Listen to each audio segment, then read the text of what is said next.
Evangelho de João, capítulo 8. Leitura do texto. Jesus, no entanto, foi para o Monte das Oliveiras. De madrugada, voltou novamente para o templo, e todo o povo se reuniu em volta dele, e Jesus assentado os ensinava. Então os escribas e fariseus trouxeram à presença dele uma mulher surpreendida em adultério, e fazendo-a ficar em pé no meio de todos, disseram a Jesus: Mestre, essa mulher foi surpreendida em flagrante adultério. Na lei, Moisés nos ordenou que tais mulheres sejam apedrejadas. E o Senhor, o que tem a dizer? Eles diziam isso, tentando para terem de que o acusar. Mas Jesus, inclinando-se, escrevia na terra com o dedo. Como eles insistiam na pergunta, Jesus se levantou e lhes disse: Quem de vocês estiver sem pecado, seja o primeiro a tirar uma pedra nela. E inclinando-se novamente, continuou a escrever no chão. Mas eles, ouvindo essa resposta, foram saindo um por um, a começar pelo mais velho até os últimos, ficando só Jesus e a mulher em pé diante dele. Levantando-se, Jesus perguntou a ela: Mulher, onde estão eles? Ninguém condenou você? Ela respondeu: Ninguém, Senhor. Então Jesus disse: Também eu não a condeno. Vá e não peque mais. De novo, Jesus lhes falou dizendo: Eu sou a luz do mundo. Quem me segue não andará nas trevas, pelo contrário, terá a luz da vida. Então os fariseus lhe disseram: Você dá testemunho de si mesmo. O testemunho que você dá não é verdadeiro. Jesus respondeu: Ainda que eu dê testemunho a respeito de mim mesmo, o meu testemunho é verdadeiro, porque sei de onde vim e para onde vou, mas vocês não sabem de onde venho, nem para onde vou. Vocês julgam segundo a carne, eu não julgo ninguém. E se eu julgo, o meu juízo é verdadeiro, porque não sou só eu que julgo, mas eu e o Pai que me enviou.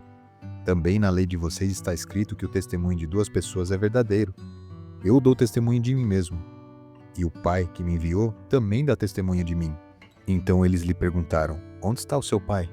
Jesus respondeu: Vocês não conhecem a mim e não conhecem o meu Pai. Se conhecessem a mim, também conheceriam meu Pai. Jesus proferiu essas palavras perto da caixa de ofertas, quando ensinava no templo. Ninguém o prendeu, porque ainda não havia chegado a sua hora. Outra vez, Jesus lhes falou dizendo: Eu vou embora, e vocês vão me procurar, mas perecerão no seu pecado. Para onde eu vou, vocês não podem ir.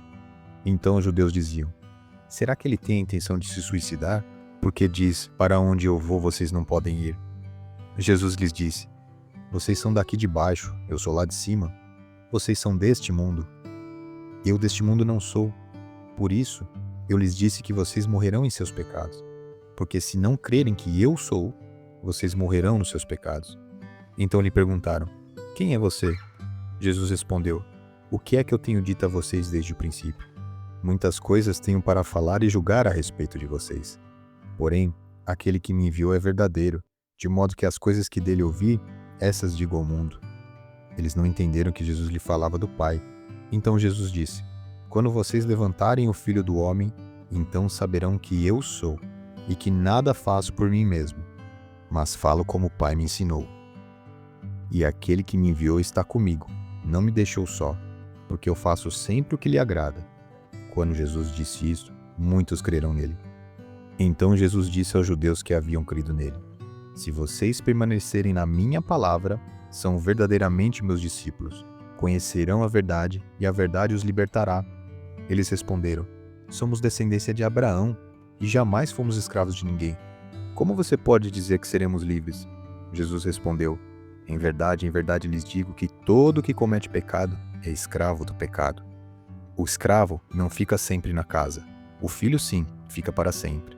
Se, pois, o filho os libertar, vocês serão verdadeiramente livres. Bem sei que vocês são descendência de Abraão. No entanto, estão querendo me matar, porque a minha palavra não está em vocês. Eu falo das coisas que vi junto de meu pai. Vocês, porém, fazem o que ouviram do pai de vocês. Então lhes disseram: Nosso pai é Abraão. Mas Jesus respondeu: Se vocês fossem filho de Abraão, fariam as obras que ele fez. Mas agora vocês estão querendo me matar. A mim que lhes falei a verdade, que ouvi de Deus. Abraão não fez isso. Vocês fazem as obras do pai de vocês. Eles responderam: Não somos filhos ilegítimos. Temos um pai que é Deus. Jesus disse: Se Deus fosse de fato o pai de vocês, certamente me amariam, porque eu vim de Deus. E aqui estou, pois não vim de mim mesmo, mas Ele me enviou. Por que vocês não compreendem a minha linguagem? É porque vocês são incapazes de ouvir a minha palavra.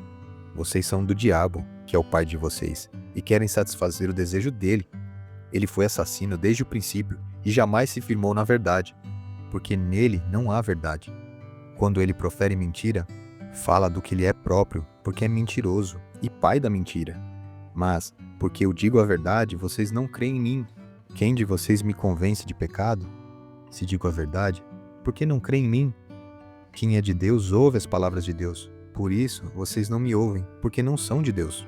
Os judeus disseram a Jesus: será que não temos razão em dizer que você é samaritano e tem demônio?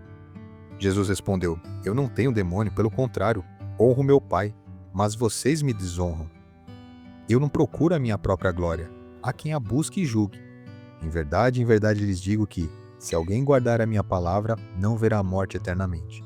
Então os judeus disseram: agora estamos certos de que você tem demônio. Abraão morreu e também os profetas, e você diz: se alguém guardar a minha palavra, não provará a morte eternamente. Você não está querendo dizer que é maior do que Abraão, nosso pai que morreu? Também os profetas morreram. Quem você pensa que é? Se eu glorifico a mim mesmo, a minha glória não é nada. Quem me glorifica é o Pai, o qual vocês dizem que é o Deus de vocês. Entretanto, vocês não o conhecem. Eu, porém, o conheço. Se eu disser que não o conheço, serei como vocês, mentiroso. Mas eu o conheço e guardo a sua palavra. Abraão, o pai de vocês, alegrou-se por ver o meu dia. E ele viu esse dia e ficou alegre. Então os judeus lhe perguntaram: você não tem nem 50 anos e viu Abraão? Jesus respondeu: em verdade lhes digo que, antes que Abraão existisse, eu sou. Então pegaram pedras para atirar nele, mas Jesus se ocultou e saiu do templo. Amém. Concluída a leitura do texto, vamos aos comentários. O capítulo inicia informando que Jesus foi para o Monte das Oliveiras, pois é uma continuação do final do capítulo 7, após o debate de Jesus com aqueles líderes religiosos. E o último verso do capítulo 7 disse que todos haviam ido para casa, e este capítulo 8 inicia dizendo que Jesus saiu para orar. Contudo, se você tem uma Bíblia de estudo, notará que possivelmente terá uma nota de rodapé informando que alguns estudiosos acreditam que o último verso do capítulo 17, que é o 53, e dos versos 1 a 11, aqui desse capítulo 18, o que trata da história da mulher adúltera, não faria parte do original do Evangelho de João. O motivo é porque esse texto não é encontrado nos manuscritos mais antigos e confiáveis, apesar de que a passagem trata de um fato bastante coerente com a vida e com o caráter de Jesus. Possivelmente, é um relato real da vida de Jesus, mas que foi passado oralmente e acrescentado depois ao Evangelho de João. Portanto, podemos entender que é um texto autêntico. Uma nota interessante: ao ler a Bíblia, busque pelas riquezas de detalhes no texto. Por exemplo, no livro de João, ele relata que Jesus, ao receber a denúncia dos fariseus, estava sentado escrevendo no chão, provavelmente um chão empoeirado, um chão de terra. Há uma curiosidade sobre este ponto. Mesmo que nem sempre se tenha um consenso sobre o real significado do autor incluir esse tipo de detalhe, mas, segundo alguns estudiosos, seria uma forma de Jesus distinguir entre a lei, que foi escrita por Moisés em tábuas de pedra, e o Evangelho, que Jesus escreveria seria no pó da terra, fazendo uma alusão ao próprio homem. Pois lembre-se do que está em Gênesis 3,19, porque você é pó, e ao pó voltará. No entanto, outros estudiosos argumentam que se tratava de um mero menosprezo de Jesus pelos fariseus, como que não dando atenção ao que eles falavam, olhando para o chão, virando as costas, pois Jesus sabia de suas más intenções. E outras interpretações ainda sugerem que Jesus escrevia ali a própria sentença dos fariseus, que estavam buscando fazer com que ele entrasse em contradição com a lei. Contudo, mesmo que Jesus tenha se inclinado 2 vezes ao longo do texto para escrever, a Bíblia não informa o que ele escreveu. Então devemos manter o motivo apenas no campo da especulação, pois não é possível afirmar isso ou aquilo, já que não está registrado. Bom, quanto ao texto da mulher adúltera, é uma passagem bastante conhecida. É possível lembrar dos diversos filmes que já fizeram sobre Jesus que traziam essa cena. Evidente que este fato ressalta a misericórdia de Jesus para com a mulher.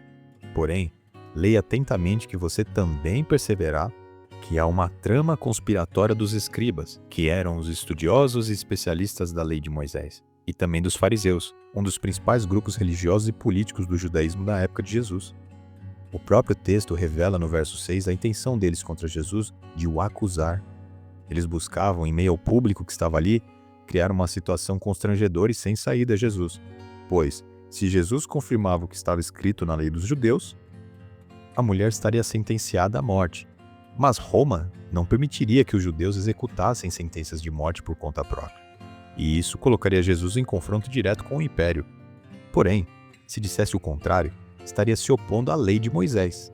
E em todos os casos poderia causar uma indignação do povo contra Jesus.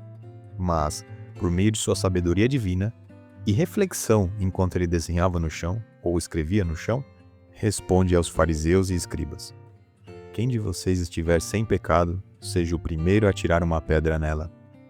Dessa forma, com uma sabedoria divina, Jesus encerrou aquela questão. Seguindo o texto, Jesus ainda se apresenta como sendo a luz do mundo. Ele já se apresentou como pão da vida aos que têm fome, como água viva aos que têm sede, e agora como luz do mundo aos que estão nas trevas. É importante recordar qual era o contexto da situação. Como falamos no capítulo anterior, o contexto era de festa do tabernáculo, e para além do ritual da água derramada, os judeus também acendiam enormes lâmpadas ou candelabros de ouro puro na parte das mulheres no templo, de modo a lembrar da coluna de fogo que Deus mandava à noite para guiar o seu povo Israel no deserto. Neste sentido, Jesus apresenta-se como sendo a luz do mundo, o aguardado Messias, que poderia iluminar as almas perdidas, conduzindo-as à salvação, levando-as ao céu. E, onde há luz, não há trevas.